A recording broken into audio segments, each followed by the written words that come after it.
बिस्मिल्लाहिर्रहमानिर्रहीम, अस्सलाम वालेकुम। उम्मीद है आप सब खैरियत से होंगे। Welcome back to our channel. आज हम जिस टॉपिक के ऊपर डिस्कशन करने जा रहे हैं वो है मल्टीकोलिनियरिटी। मल्टीकोलिनियरिटी के ऊपर हम जो है वो आज तफसीलन डिस्कशन करेंगे। ये इकोनोमेट्रिक्स के अंदर बहुत ही इंपॉर्टेंट टॉपिक है, तो वीडियो को एंड तक लाजमी देखिए। आज की इस वीडियो में हम जिन टॉपिक्स को डिस्कस करेंगे मल्टीकोलिनियरिटी के अंदर, उसमें हम परफेक्ट मल्टीकोलिनियरिटी के ऊपर बात करेंगे, उसकी कॉन्सिक्वेंसेस के ऊपर, और फिर इम्परफेक्ट मल्टीकोलिनियरिटी उसके कॉन्सिक्वेंसेस, और उसको मल्टीकोलिनियरिटी को डिटेक्ट किस तरह से किया जाता है, और इसको ठीक करने के क्या क्या तरीके हैं। ये तमाम चीज़ें हम आज की वीडियो में डिस्कस करेंगे। आज की इस वीडियो को देखने के बाद आप जो हमने क्लासिकल लीनियर रिग्रेशन मॉडल पढ़ा था, पिछली वीडियोस में हमने उसकी अजम्पशंस पढ़ी थी, तो उसमें जो प्रॉब्लम ऑफ मल्टीकोलिनियरिटी है वो आप रिकग्नाइज करने के काबिल हो जाएंगे, और परफेक्ट और इम्परफेक्ट मल्टीकोलिनियरिटी के बीच में क्या डिफरेंसेस हैं वो हम सीखने की कोशिश करेंगे। और इसी तरह से जो OLS एस्टिमेट्स हम निकालते हैं उनको अगर मल्टीकोलिनियरिटी की प्रॉब्लम एग्जिस्ट कर रही हो तो उनमें क्या क्या प्रॉब्लम्स आ सकते हैं उसको थोड़ा सा डिस्कस करेंगे। और इसको हम डिटेक्ट कैसे कर सकते हैं, फाइंड आउट कैसे कर सकते हैं, और इसको ठीक करने के क्या क्या तरीके हैं, ये तमाम चीज़ें हम आज की इस वीडियो के अंदर डिस्कस करेंगे। तो आइए बगैर किसी देर के हम अपने टॉपिक का आगाज करते हैं। सबसे पहले हम स्टार्ट कर लेते हैं मल्टीकोलिनियरिटी के मतलब से, कि मल्टीकोलिनियरिटी हम कहते किसे हैं। बेसिकली जो मल्टीकोलिनियरिटी है वो प्रॉब्लम है क्लासिकल लीनियर रिग्रेशन मॉडल का। हमने पिछले एक लेक्चर के अंदर हमने assumptions of the classical linear regression model पढ़ी थी, और उसमें हमने एक अजम्पशन ये ली हुई थी कि जो एक्सप्लेनेटरी वेरिएबल्स हैं, या जिसको हम एक्स वेरिएबल्स कहते हैं, वो आपस में कोरिलेटेड ना हो, या उनका आपस में लीनियर रिलेशनशिप एग्जिस्ट ना करता हो। तो हम जो अजम्पशन हमारी थी वो ये थी कि नो मल्टीकोलिनियरिटी। अगर वो आपस में कोरिलेट कर रहे हो, अगर वो आपस में कोरिलेट कर रहे हो और कोरिलेशन बहुत हाई भी हो, तो इस प्रॉब्लम को हम मल्टी कोलिनियरिटी की प्रॉब्लम कहते हैं, कि मल्टीपल वेरिएबल्स जो हैं वो आपस में क्या कर रहे हो, कोरिलेट कर रहे हैं। अब इसमें कुछ बातें बहुत इंपॉर्टेंट है। सबसे पहली बात यह है कि मल्टी कोलिनियरिटी की जो प्रॉब्लम है वो आपकी मल्टीपल वेरिएबल मॉडल के अंदर आ सकती है। अगर आपके मॉडल में सिंगल वेरिएबल है तो मल्टी कोलिनियरिटी की प्रॉब्लम आएगी नहीं, क्योंकि एक्स का एक वेरिएबल है तो वो कैसे दूसरे एक्स वेरिएबल के साथ कोरिलेट करेगा।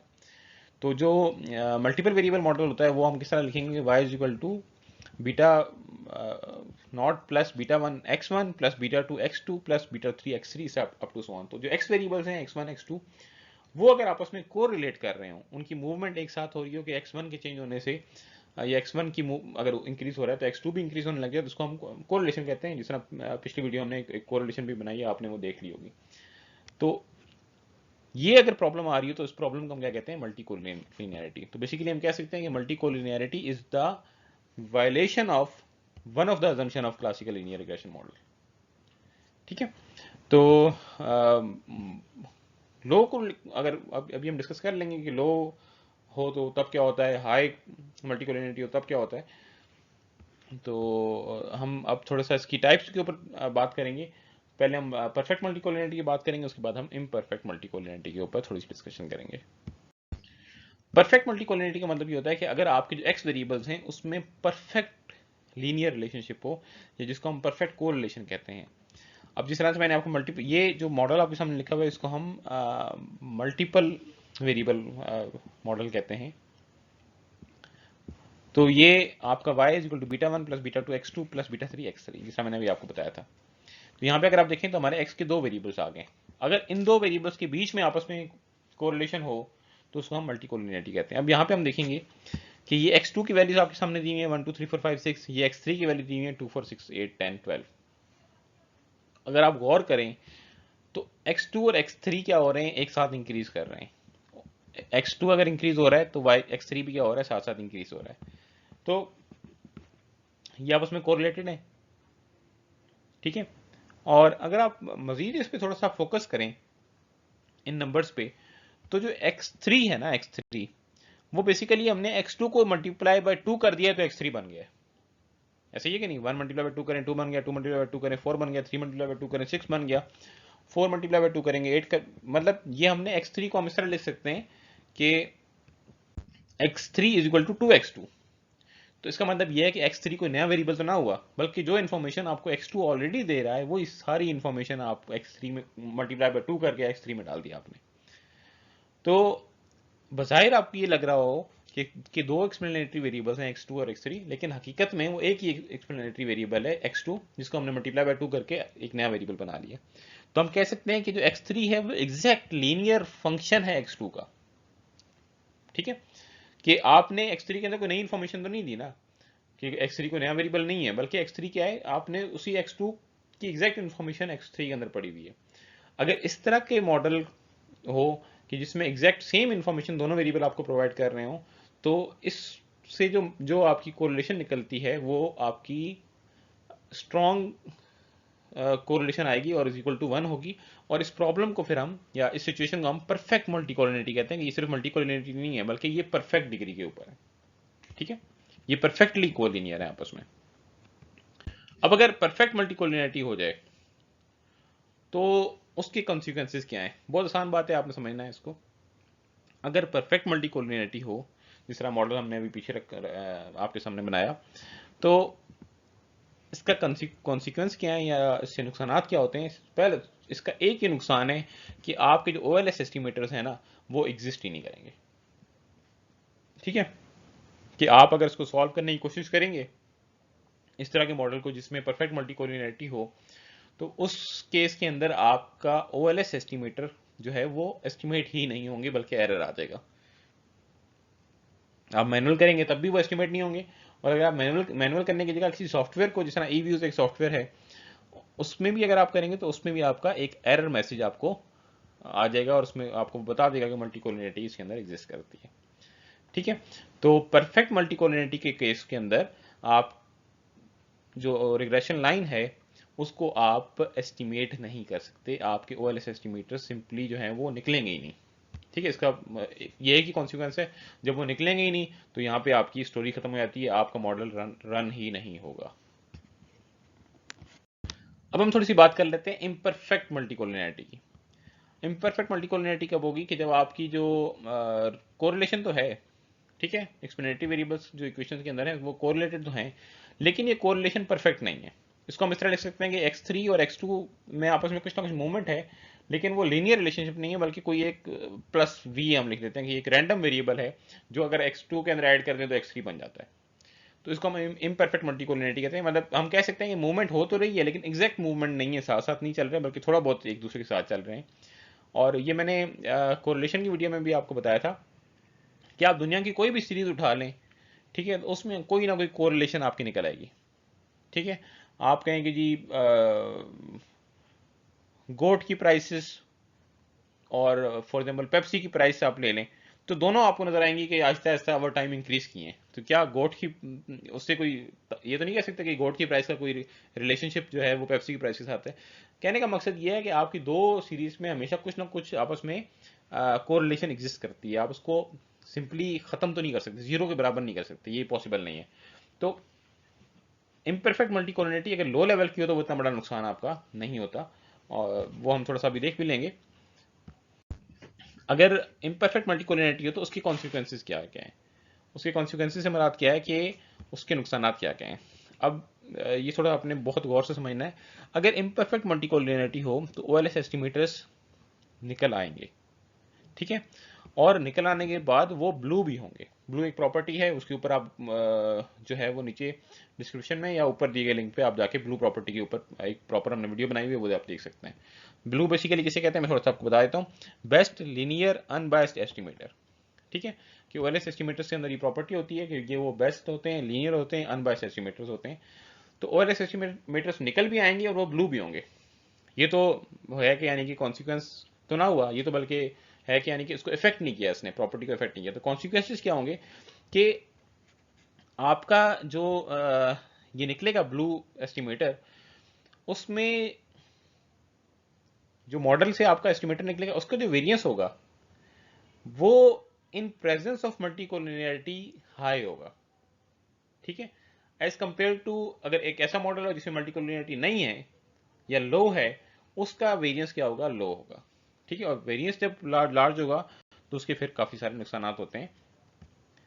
जो लार्ज स्टैंडर्ड एरर्स आएंगे या लार्ज वेरिएंस आएगा। जब आपके लार्ज स्टैंडर्ड एरर हों तो उससे जब आप आगे टेस्ट करते हैं, जो हम चेक करते हैं, कॉन्फिडेंस इंटरवल वगैरह निकालते हैं, तो उससे आपकी स्टैटिस्टिकल सिग्निफिकेंस जो है वो आपकी इफेक्ट हो जाती है। क्योंकि आप हम आगे पढ़ेंगे भी, तो उसमें अगर आपको पता हो तो वो x minus x bar divide by standard division हम डिवाइड करते हैं उससे। तो जब डिवाइडेड बाय स्टैंडर्ड डिवीजन हो रहा है, स्टैंडर्ड डिवीजन आपकी वैल्यू अगर बड़ी आ गई तो आपका सारा आंसर क्या हो जाएगा, उससे इफेक्ट होता है। ठीक है, तो कोफिशिएंट्स जो हैं वो स्टैटिस्टिकल सिग्निफिकेंस अटेन नहीं कर पाएंगे। ठीक है, तो जो आप हाइपोथेसिस टेस्टिंग कर रहे हैं या रिग्रेशन एनालिसिस, वो सॉरी रिग्रेशन एनालिसिस नहीं, हाइपोथेसिस टेस्टिंग कर रहे हैं या कॉन्फिडेंस इंटरवल्स बना रहे हैं, तो उससे क्या होता है कि आप के वो प्रॉब्लमेटिक हो जाएंगे अगर आपकी इम्परफेक्ट मल्टीकोलिनियरिटी प्रेजेंट है तो। फिर साइन रिवर्सल माइट एग्जिस्ट कि सपोज बीटा 2 की वैल्यू पॉजिटिव आनी थी, ठीक है, रियल में पॉजिटिव आनी चाहिए थी, लेकिन क्योंकि आपस में इनका क्या है, इम्परफेक्ट मल्टीकोलिनियरिटी एग्जिस्ट कर रही है, तो ये पॉसिबल है कि वो पॉजिटिव आने की जगह नेगेटिव हो जाए। इसका मतलब क्या है कि जो आपके साइंस आने थे वो साइंस आपके करेक्ट नहीं आएंगे, तो ये इसका एक कॉन्सिक्वेंस है। फिर समटाइम्स कुछ लोग ये कहते हैं कि आप क्या करें कि जी कुछ वैल्यूज को डिलीट कर दें। तो अक्सर ऐसा भी होता है कि अगर आप एडिशन करें मजीद डाटा की या डिलीशन करें तो आपके एस्टिमेटेड कोफिशिएंट्स बहुत ज़्यादा चेंज हो जाएंगे। ठीक है, आप नया डाटा ऑब्जर्वेशन अगर ऐड करें तो मल्टीकोलिनियरिटी की वजह से आपकी जो कोफिशिएंट्स की वैल्यूज है ना, जिस तरह अब एक को बीटा 1 की वैल्यू 1.1 आ गई, आप एक नई ऑब्जर्वेशन लेकर आते हैं, तो हो सकता है बीटा 1 की वैल्यू चेंज होकर 1.1 से 1.9 चली जाए, तो वो बहुत बड़ी चेंज आपकी आ सकती है। अब सवाल ये पैदा होता है कि ये तो हमने कॉन्सिक्वेंस पढ़ लिए। अब क्वेश्चन यहाँ पे ये है कि मल्टीकोलिनियरिटी को आपने डिटेक्ट किस तरह से करना है। तो इसका सबसे आसान तरीका ये है कि आप क्या करें, जो भी आपके पास वेरिएबल्स दिए हुए हैं ना x1 x2, इसका आप आपस में कोरिलेशन मैट्रिक्स बना लें। बहुत इजी मेथड है। अगर कोरिलेशन पॉजिटिव आ जाए तो आपको पता लग जाएगा कि आप का मल्टीकोलिनियरिटी एग्जिस्ट करता है। लेकिन अगर सपोज ये तो दो वेरिएबल्स के केस में हम इस तरह से कर सकते हैं, अगर दो से ज़्यादा वेरिएबल्स हों, एक्सप्लेनेटरी वेरिएबल्स हों, तो फिर हम क्या करें, एक ऑक्सिलरी रिग्रेशन रन करें। ठीक है, ऑक्सिलरी रिग्रेशन का मतलब ये होता है कि आप एक x2 को x3 x4 इन सब पे रिग्रेस करें। ठीक है, अगर आपकी लीनियर डिपेंडेंसी एग्जिस्ट कर रही है तो जो रिग्रेशन आप रन करेंगे उसका स्मॉल स्टैंडर्ड एरर आएगा और लार्ज आर स्क्वायर आएगा। ठीक है, आर स्क्वायर की वैल्यू क्या आएगी आपकी, लार्ज आएगी। तो नॉर्मली अगर उस इक्वेशन की जो आर स्क्वायर है वो अगर लार्ज आ जाए तो लार्ज आर स्क्वायर का मतलब क्या होता है कि आपकी मल्टीकोलिनियरिटी एग्जिस्ट करती है। इसी से एक टेस्ट भी है कि हम एक टेस्ट भी लगा सकते हैं, उसको हम वेरिएंस इन्फ्लेशन फैक्टर कहते हैं। ठीक है, अगर आपकी वेरिएंस इन्फ्लेशन फैक्टर की वैल्यू 10 से ग्रेटर आ जाए, अगर आपकी वेरिएंस इन्फ्लेशन फैक्टर की वैल्यू 10 से ग्रेटर आ जाए, इसका मतलब ये होता है कि आपके डाटा के अंदर मल्टीकोलिनियरिटी की प्रॉब्लम एग्जिस्ट करती है। अब वेरिएंस इन्फ्लेशन फैक्टर का ये फॉर्मूला है 1 divide by 1 minus r square.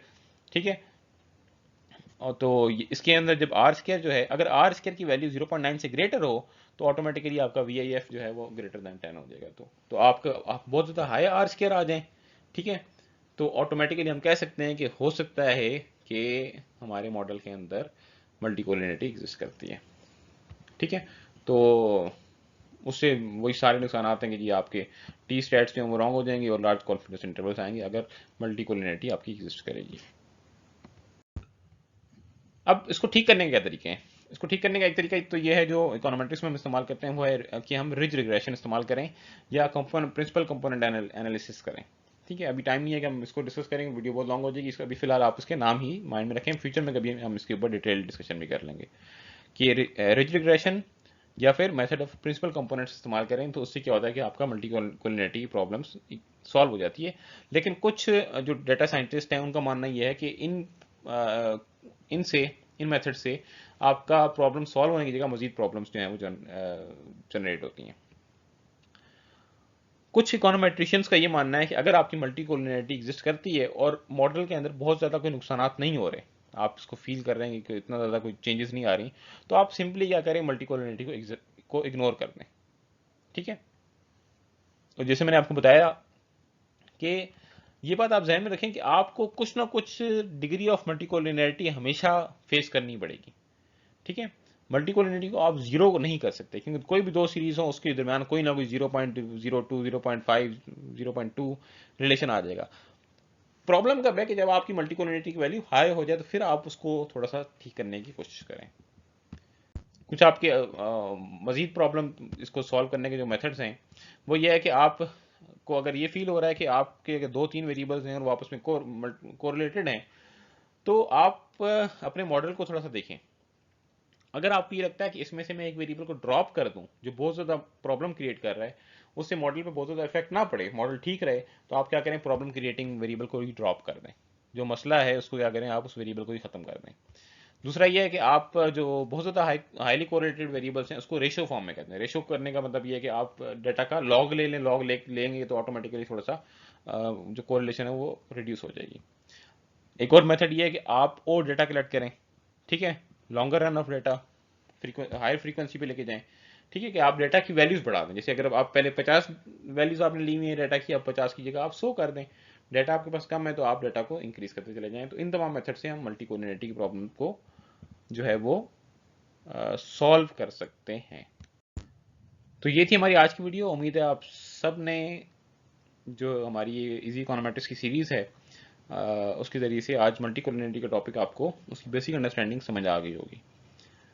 ऐसी मज़ीद इन्फॉर्मेटिव वीडियोस देखने के लिए हमारे चैनल को सब्सक्राइब करें और हमारे चैनल के साथ जुड़े रहिए। फ्यूचर में हम और भी जो हमारी प्रॉब्लम्स हैं क्लासिकल लीनियर रिग्रेशन मॉडल की, उसको डिस्कस करेंगे। फॉर एग्जांपल हेटेरोस्केडास्टिसिटी है, ऑटो कोरिलेशन है, उनके ऊपर भी हम वीडियोस बना के आपके साथ शेयर करेंगे।